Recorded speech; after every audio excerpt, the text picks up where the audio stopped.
L'Exode, chapitre 15. Alors, Moïse et les enfants d'Israël chantèrent ce cantique à l'Éternel.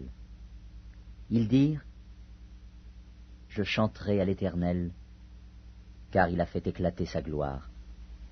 Il a précipité dans la mer le cheval et son cavalier. L'Éternel est ma force et le sujet de mes louanges. C'est lui qui m'a sauvé. Il est mon Dieu. Je le célébrerai. Il est le Dieu de mon Père, je l'exalterai. L'Éternel est un vaillant guerrier. L'Éternel est son nom. Il a lancé dans la mer les chars de Pharaon et son armée. Ses combattants d'élite ont été engloutis dans la mer Rouge. Les flots les ont couverts. Ils sont descendus au fond des eaux comme une pierre. Ta droite, ô Éternel, a signalé sa force. Ta droite, ô Éternel, a écrasé l'ennemi. Par la grandeur de ta majesté, tu renverses tes adversaires. Tu déchaînes ta colère. Elle les consume comme du chaume. Au souffle de tes narines, les eaux se sont amoncelées. Les courants se sont dressés comme une muraille. Les flots se sont durcis au milieu de la mer.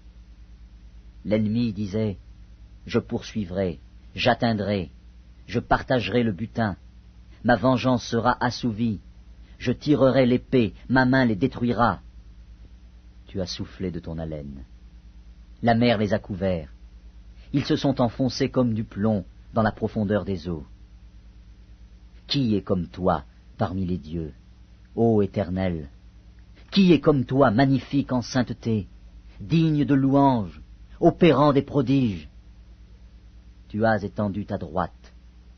La terre les a engloutis. Par ta miséricorde tu as conduit, tu as délivré ce peuple. Par ta puissance tu le diriges vers la demeure de ta sainteté. Les peuples l'apprennent, et ils tremblent. La terreur s'empare des Philistins. Les chefs d'Édom s'épouvantent. Un tremblement saisit les guerriers de Moab. Tous les habitants de Canaan tombent en défaillance. La crainte et la frayeur les surprendront.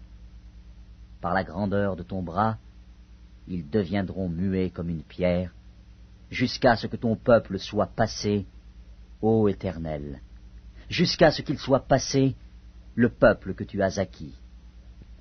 Tu les amèneras, et tu les établiras sur la montagne de ton héritage, au lieu que tu as préparé pour ta demeure, ô Éternel, au sanctuaire, Seigneur, que tes mains ont fondé. L'Éternel régnera éternellement et à toujours. Car les chevaux de Pharaon, ses chars et ses cavaliers sont entrés dans la mer, et l'Éternel a ramené sur eux les eaux de la mer. Mais les enfants d'Israël ont marché à sec au milieu de la mer. Marie, la prophétesse, sœur d'Aaron, prit à sa main un tambourin, et toutes les femmes vinrent après elle, avec des tambourins et en dansant. Marie répondait aux enfants d'Israël : Chantez à l'Éternel, car il a fait éclater sa gloire. Il a précipité dans la mer le cheval et son cavalier. Le peuple d'Israël dans le désert. Moïse fit partir Israël de la mer Rouge.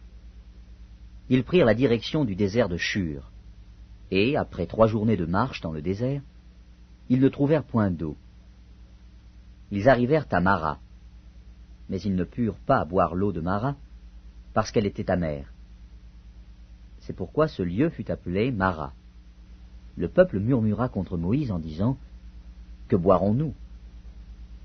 Moïse cria à l'Éternel, et l'Éternel lui indiqua un bois qu'il jeta dans l'eau, et l'eau devint douce.